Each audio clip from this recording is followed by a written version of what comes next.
So I guess now what we're okay, whatever. Screw this. I'm just gonna start.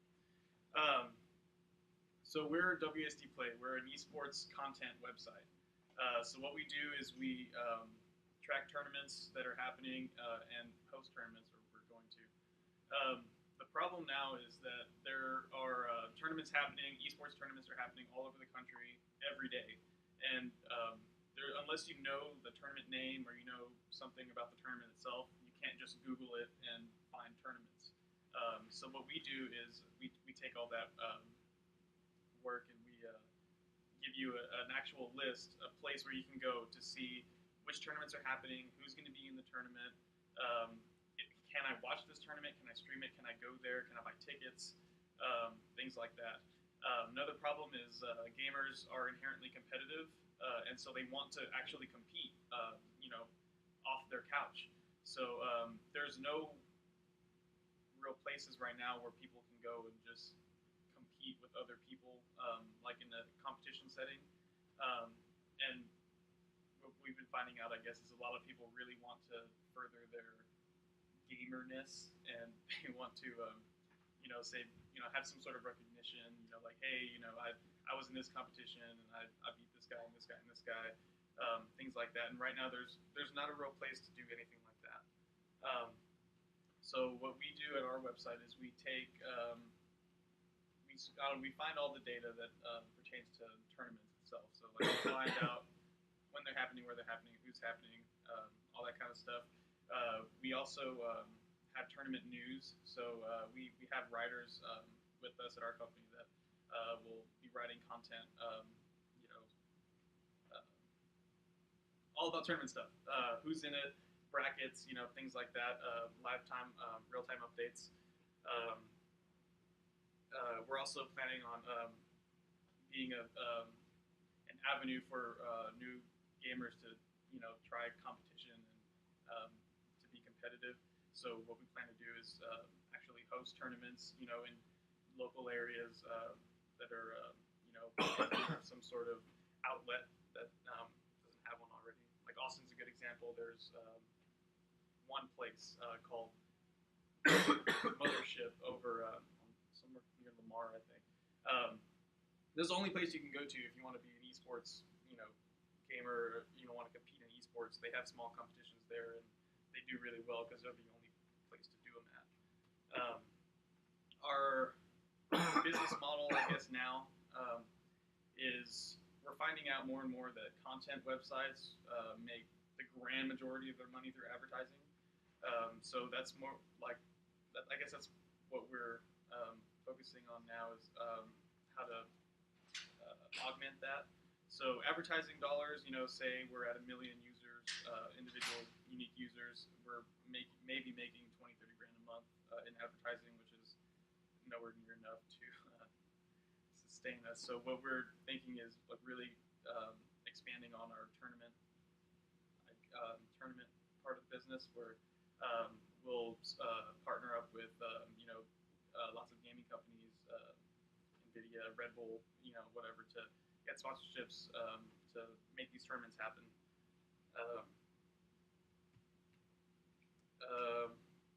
Yeah, I guess I have a slide for a team. It's kind of whatever. We're a team of 5 guys from UTSA. I guess we have 2 entrepreneurship students. We both just graduated, and we have 3 engineering students who all but one graduated. Oh man, I lost myself just now. I'm sorry. We got a good team. What we learned here at ATI was, we were really gung ho when we started here. We had this huge plan. We were going to do all these cool things, and the first couple of days we realized we're just space jamming. We're trying to do the Michael Jordan like stretchy arm, try to do all this cool stuff. We can't do that. So instead of solving 15 different pain points that we were trying to solve, we're now focusing on solving 2, so tournaments and competitions. So yeah, another big thing we learned was that our revenue model before was definitely wrong. so we were thinking, we send users, from our website, teaching them about esports and esports betting and these kinds of things, and the websites that they eventually graduate to would give us, for lack of a better word, a kickback, a percentage of whatever money they make from that user. But we're finding out that that's not a reasonable revenue model. So we're going to continue with it. I mean, it's not going to be as huge a business as we thought. It's not going to make all crazy kinds of money like we thought. But yeah, we are still going forward with it, trying to vet out this tournament competition idea and see if that works out for us. Yeah, this wasn't necessarily like a sales pitch. I did it more, with the whole here's what we did, here's where we are kind of thing in mind. So, yeah. I'm AJ. This is WASDPLay. Cool. Sorry, that was like really everywhere. But yeah, no, AJ, I really do like your casual colloquial pitching style. I myself try to do the same thing. I guess one piece of constructive feedback is there's a fine line between being like casual and so professional and just kind of coming across as a little more like nonchalant. I think that's the colloquial style really suits you well, but I would just try to be careful to make it a little practice a little more before decision day. And definitely. I didn't really know how I was gonna start. I got up here and I was like, okay, I have these slides, but I don't necessarily have an introduction, so I kind of just like finagled that somehow. No, yeah, that's what today's for, just getting like the first practice out of the way. So totally. Cool. Yeah, definitely. Lay it on me, guys. I did a lot of crap wrong up here. Well, yeah, I mean, a lot of the style stuff, that's just because you haven't made your presentation yet, really. One little tip, you know how big esports is. It's huge. I know you know. Yeah. But you didn't ever say it. And when you're in Google Fiber talking to investors and other people, like, they don't know. Well, some of them just assume a lot of them don't know. And so just throw out something to say, like, you may not have realized Justin TV sold for $800 million, and all it is videos of people playing video games. Did you know that? Like, yeah, it's nuts, right? Like the stuff going on. So just, you don't have to do it right in a second, but like, it's incredible. So just pick one or two things that'll just blow people away, like, who don't know, like, are you freaking kidding? Because then they'll be engaged, like, oh my god, this is huge and new. Why now? Because now, and Justin TV actually paved the way. Now this is like a thing, and tens of millions of people, if not more, 100 million people worldwide engage a lot on this. It's like the next generation's version of fantasy football. This is it. It's so red hot. And 5 years ago, it didn't exist at all except in Korea. Now it's everywhere, and like, now's the time to capitalize on this incredible, massive thing. Like, that's an incredible. I actually have like a slide that says basically exactly that. It's, Okay, like, more people watch esports tournaments than watch NBA finals and Stanley Cup combined. Yeah, perfect, right? That kind of thing. Right. But I guess just for this, I thought it was more for like, hey, here's what we did in Austin, or here's kind of what we learned and what we did because of that. I didn't really put like a sales or like a actual like investor pitch kind of type information in there. That would be good. But yeah, definitely. The business model, obviously, it's not there, and that's what you're saying is part of what you learned is that there isn't a good one right now that you have identified. Mm-hmm. But the one you did identify is to do tournaments, and that's like the next thing to try. So okay, at least get a kind of an idea of how big that is. So like, you did say there's at least one tournament a day, but you can say like, but I don't know what that means in terms of money. Like, that's Gotcha. true, but if they're all free, that's still not money.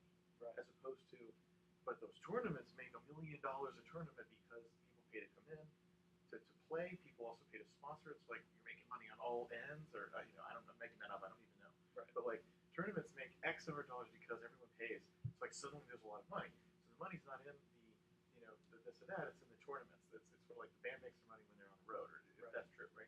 So like, that's why the ads are like the record sales that really don't pay the bills, and the tournaments are like the being on the road where the band makes their money. Right. So that's our That's our next hypothesis. And if you don't know if that's true, just call it hypothesis. Our next hypothesis is the real money's in the tournaments or something like that, right? Something, because you didn't set up what it is.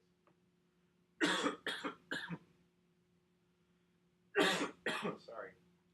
That's pretty good. In terms of like, I think it's totally fine to say like we thought this and we were wrong. But I think you still like you have an opportunity, right? And you started. I think you started to identify kind of the problem of like here's a whole bunch of tournaments people want to compete, people want to kind of rank themselves, and maybe there's not a broad way. So at least give us kind of a problem. Like we thought this, we totally were wrong, but now here's something we're looking at. Like this is, but give us a good problem statement of like here's an inefficiency in this new thing because it's so new or whatever. Yeah. I mean, I know like today's not. Yeah, that makes total sense. I was just kind of confused because I wanted to say like we're doing this now because of what we found out, but that didn't come till the end of the presentation. So I was kind of like, well, Start off with that. yeah, I know I should have. Yeah, definitely feel free like to mix any of those things that need to be addressed. Feel free like whatever fits your story and your flow the best. Feel free to just do whatever in that regard. You know this is going to get tightened up, but this general overview of the esports world, and just to emphasize the simplifying of what esports is. I've mentioned that. What is the market paying? And then WSDPlay solves the market plan by doing the following three things. 10 things, but people don't remember 10; they remember threes. Right. And that was our big problem the first time. Like the first time I came up here, is like we're gonna do this, we're gonna do that, and it was just Right, so it was just too much. Basically, informing so they can participate. It's getting information, so whatever those three things are. I think the comparison of fantasy sports even more tighter is daily fantasy, which is totally exploding. It's about to overtake regular fantasy sports. But there are parallels and metaphors that you can use.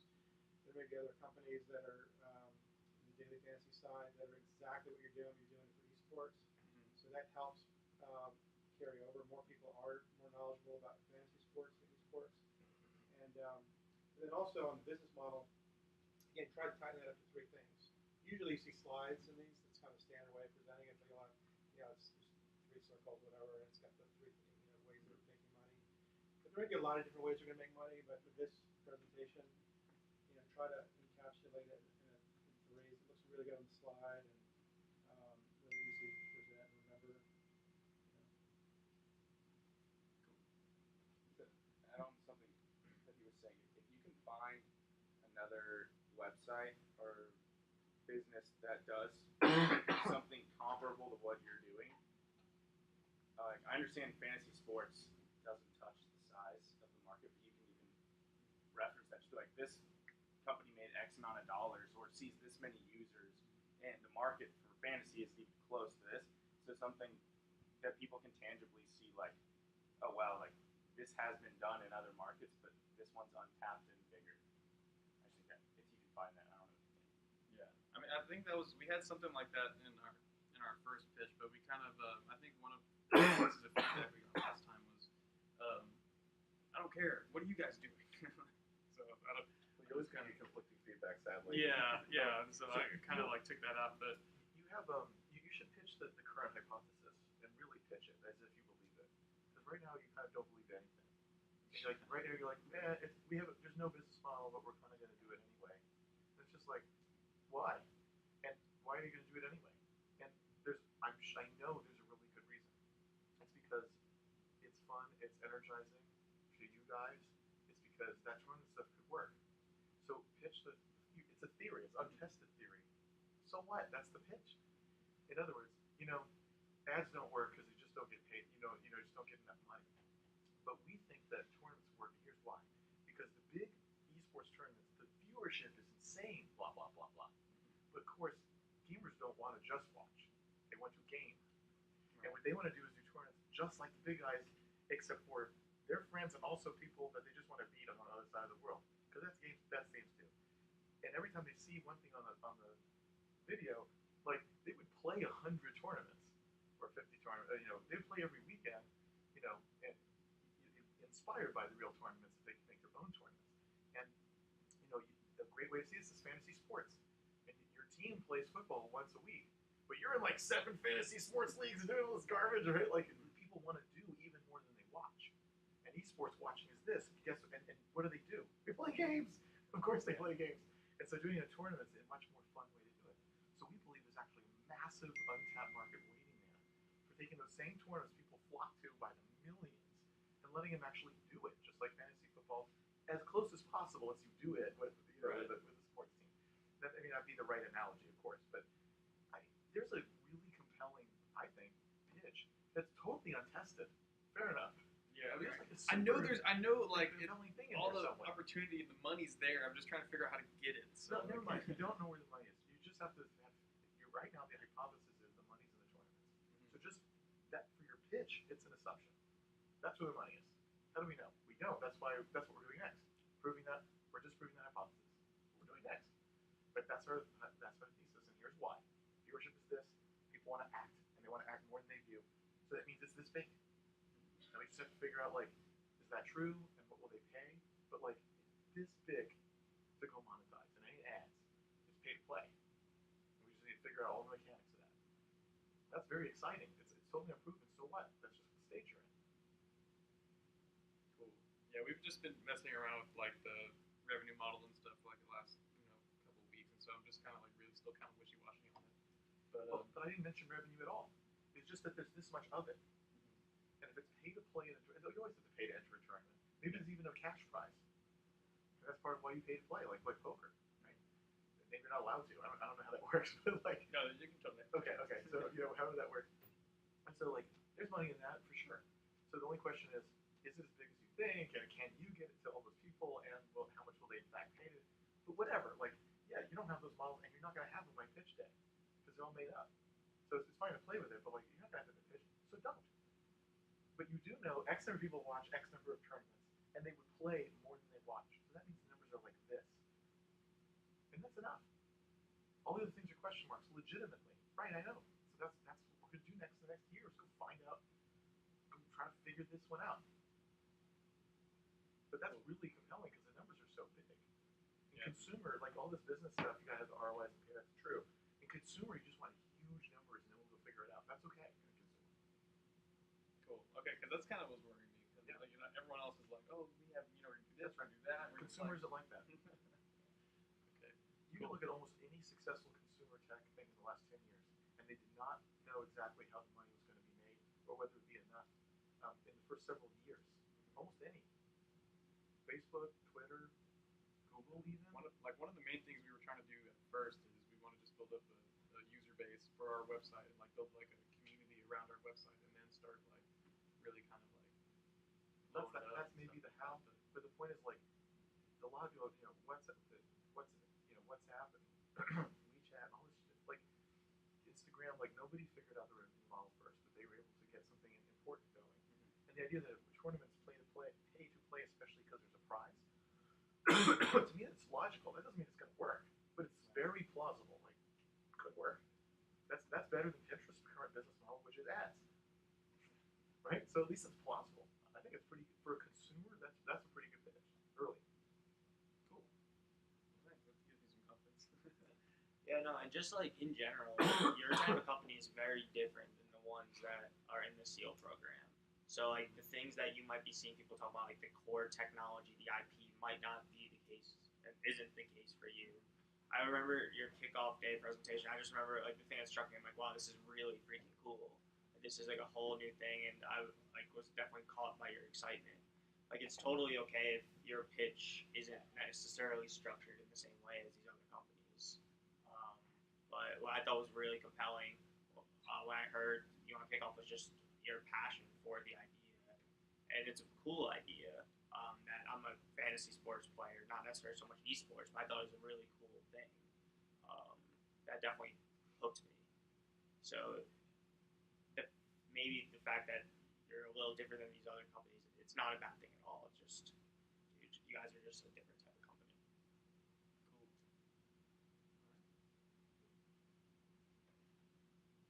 Cool. Cool. Are you going to finish on pitch day, or is it just I don't know. It might just be me. I'm not unless you really want to. I haven't really figured that out yet, but I mean, I wouldn't mind. Very cool. He's an attention whore, kid. Didn't even. He'd just be over here like doing a jig. I'm like, I'm trying to speak. I wouldn't bother with the content. It's hard to bust out content. It'd be better to to me, it'd be better to partner with someone like a, I don't know, like a Masterov or a Jelly, and like those guys would be your promoters, right? To send people into a tournament. Those guys could probably get 1,000, 2,000 people. Like there's 2,000 people who watch some random stupid live stream they do to play Slither, right? Like that's what that is. So okay, could they get a couple hundred people to pay $10 on a tournament on the weekend? Probably. And then you go pay that guy 10 grand, and the prize is a grand, and you keep whatever the math is of that. Like that's freaking great. Like content's very hard to get attention and to build that thing. Like that's super hard. It's super noisy. There's always people who are good at it. But instead, it's like, no, never mind. I bet Masterov doesn't know how to monetize him. I bet Jelly doesn't know how to really how to monetize the attention that they get. Really help them do that. So like, they already have the attention. That's already there. Like, you probably have enough money to rev share with them, so they can make dough, and so they're like promoting it every weekend. There's the Jelly Slither, whatever, or the I don't even know Deep IO, whatever the hell everyone's doing, right?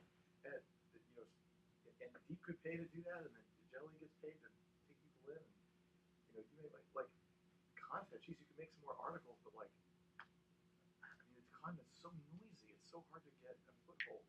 Yeah, I mean, what the thing is we were thinking about with content was we actually have a couple of like Reddit moderators that are going to be writing for us, and like a lot of times, the things that they write get like ridiculous amount of views. Just because no one else does things like that. Like so, we have one guy that focuses just on Street Fighter V, and like that's his main thing. He'll write, he coaches Street Fighter V. Like he actually has like training sessions, and he'll like make like workouts where you can do like push AABB left right 20 times and then do this, and like it's like a workout for your feet. It's crazy. Like and he writes stuff like that, and people like flock to that kind of stuff. And so like we're thinking like, we have a lot of like really good original content that it's not going to be available anywhere else. And so that's kind of where we were thinking like a lot of people are going to come to our site because of our original content that no one else has. But it won't make you any money. Right. So that's what I'm saying. Like if you focus on the idea that the tournament is the money, at least that's the current theory. Right. And so everything else is in service of that. So if you have some of your own direct content to get direct people, amazing. But like the goal isn't to have the most content. The goal is to make those tournaments have the most people signing up for them, and as many as you can. And so one of those ways is you have direct with content.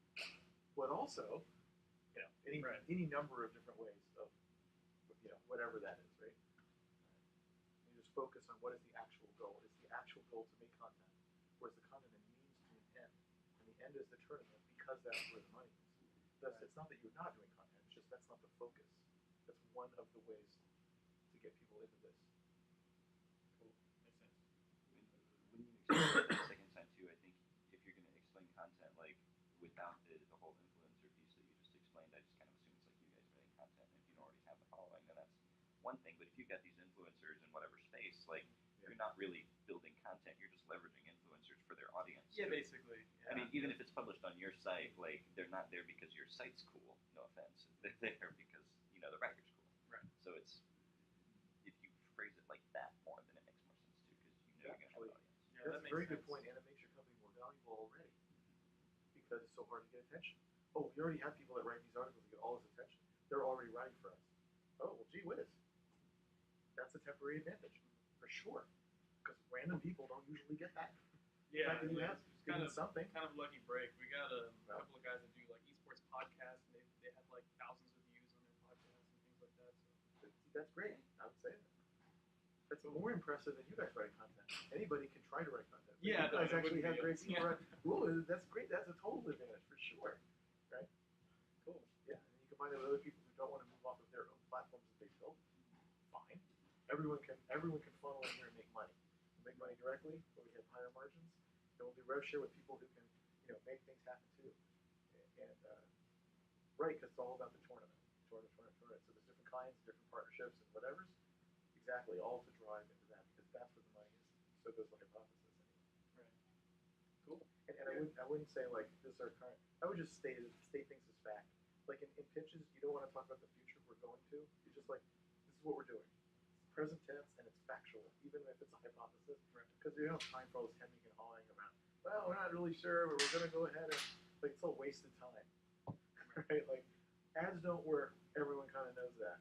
So it's about the tournament. Here are the numbers. We're gonna get some people on ourselves, and some will be, you know, a rev share thing, and money's in the tournaments. How do we know? That's what we're gonna. That next 12 months is the whole point is to answer that question. Wouldn't it be amazing if you could find some, like a business executive in Austin that was both knowledgeable and passionate about what you're trying to do? Oh, there's Harlan. Yeah, well, look at Jason. No, I'm terrible at consumer. Actually, I'm good at the payment solution. No, So. you sound pretty good. No, I know about it, but I'm not. I have no experience in consumer, and a lot of it is mystifying to me. But I don't know why jelly has all those viewers. I don't get it, and I know I don't get it. So like I see it, I see that it is true, but I know I don't have any feel or intuition about what's going on here, and therefore how do you tap it? I know I don't. But there are people in Austin definitely that do. I mean, there's that who's that soccer fantasy football guy. Oh, he was our mentor. Like, yeah, and He so didn't they know some really. stuff, and they have investors who like to invest in stuff like this. Like, you want to talk to their investors and mentors, that's probably more the right people. There are people in Austin who, It's also sports, yeah. tech sports meetup. I think two of them actually. Yeah, there's lots of meetups all over. I get emails like 4 times a day from Austin Geeks and Gamers meetup, and so yeah. But I mean, look, Austin. So here's the thing: Austin has a ton of games, right? I mean, studios, right? So people that understand building and doing games. Now, that's not the same thing, but by any stretch, right? But I wonder, is there some knowledge in that is helpful? It's obviously not because you're building a game, so it's not that knowledge, right? It's not an engineer who can build a game. But in marketing the games, is there some kind of overlap, or do some of those have their own esports things? And does the person who run those events, is that person actually pretty interesting because they would know something about putting on a great online gaming event? Now that could be interesting to make those tournaments a fantastic blow-away experience, so that anyone who tries it once is like, oh my god, when do I get to do this again? Because that's what you want to generate. Right. So maybe you guys will do it automatically, of course. But I wonder, there's so many gaming companies and they do things. So are there people there? Most like That a would Rooster know. Teeth, local. Too? Rooster Teeth. Yeah, I mean there's a Yeah, ton, I'm right? hearing about it. Yeah, this is about the concept of Angie Soft and bringing in Angie games. Soft. I'm trying to think. It is true that Austin doesn't have a lot of consumer, and so it's harder. There's no doubt about that. But they do exist. Yeah. Yeah. It's smaller in San Antonio, which is where we're from, so it's, Oh, right. I mean, it's still kind of nice. Yeah, see, even there, the consumer's even harder to find, right? Because it's all like X-Rack, SpaceX, Tier 1, kind of business to business stuff. On the other hand, they're so supportive of the startups down there. It can be easy to get time for people like Pat Matthews and maybe even Grammar Lou or some of those X-Rackers, perhaps. I mean, again, it's not consumer. None of them are consumer people, but just in terms of general support or intros to whomever. Pat in particular is a pretty good connector even in Austin, so he may be a good like San Antonio and Austin connector. Nice. You might call We're in pretty good with Geekdom in San Antonio and with Marina Gavito at Techstars and George Carutz. I don't know if you know George or not. So we got a pretty decent support network. We just I guess felt like we haven't gone far enough to like really tap them too much. I just pitch what you got. Be confident about it. And I agree about the informalness. Good. It's freaking games. What are you It's gonna awesome. wear a suit? But you can be confident. You can be super informal and laid back, but confident in what you're saying. That's what we're doing. Back and enthusiastic, I think. You don't have to go over the top like excitement, but just Yeah. I think when you're talking today, just because the uncertainty and like you just kind of got thrown into it, but the enthusiasm wasn't there as much. And that would be A lot of times it's tough, like pitching a startup, especially when you've spent a lot of the summer maybe getting not so positive feedback about the market. Yeah. That happens. So it's like really, it's a constant challenge between trying to stay, and I deal with it myself all the time, like trying to stay enthusiastic even like when you run into roadblocks. But like, yeah, I guess sometimes when you pitch, you gotta just try to project that enthusiasm, even if deep down it's like, oh shit, I don't know if right now I feel it. But like, it's still important to project with confidence. Again, this is what we're doing. Even if there's so much uncertainty, because there's always uncertainty. These are things I deal with all the You time. said it's not working, and we're gonna do it anyway. There's a reason. There's something in you that's like, there's a phony in here. No, it I is. know There is. There's too many. It's just too many numbers, and it's too fun to try. And this just needs to happen. There needs to be tournaments like you watch online, except for everybody else. It just has to exist. So it just happened to that. Whatever it is that makes you say this isn't working, and I'm going to keep spending my life on it. And I'm not saying that in a bad way at all. Yeah. I'm just saying whatever that is, that's what you tap into. Like, hey, why do I think that? Because numbers, because excitement, because it should, because it'd be fucking amazing. Yeah. Well, there you go. That's your pitch. I mean, using that in Right. your pitch and projecting that pitch, so everyone else can feel that way, right? It's there. Cool. Yeah. I'm not saying give up just because of the other things. Yeah. I'm saying like tap into the thing. Yeah, like the whole thing with ATI was like to see if you want to continue on with your idea or not. And like everything that I'm finding out, I was like, maybe we shouldn't, but I really want to. Yeah. I mean, what you've learned though is that like the market you thought originally might not be there. Now you're on to the tournaments. I mean, by the end of the summer, you're not going to justify if that tournament is the right market. But this summer at least helped you steer to a new direction. Right. Like I know with the whole, we're moving forward, not moving forward. The whole like idea, like the whole philosophy behind that is like we want to throw you at ATI and like throw you right into the sharks. So like if you're working on something where there's for whatever reason it's just not possible, just you don't spend the next 2 or 3 years of your time working on something that you could have found out the answer earlier. We Right. just want to help people find out the answer earlier. And in your case, it sounds like the answer is still out there. It's just not what you thought it was originally. Right. So the whole go, no-go decision, we're not trying to make people not want to pursue startups at Right. all. We're just, there's some ideas I've worked on one as an undergrad that it just couldn't have been a business. I spent a year and a half on it. And I could have spent, a month and a half with like hardcore just validation and it would have saved a year and a half. So that's more of what it is. But it definitely sounds like there's still something out there and you're still passionate about trying to find it. Yeah, ads is a no-go. That's very useful. You could have wasted a lot of time building up a bunch of content and not working out. Yeah. Like, that's a wonderful result. It turns out tournaments is to be TBD. There will be a go, no-go somewhere. You don't want to work on that for 3 years and it's still not working, you're still at it. So there's a go, no-go there. But that's the next thing to try. So clock's reset. Now you get to do this go, no-go whenever in the future. Perfect. That's great. You could have wasted so much time. Edison tried how many things before he found the right thing for light bulbs? On like 2,000. That's how many times it didn't work. Yeah. But goddamn it, if it could work, it could be really good.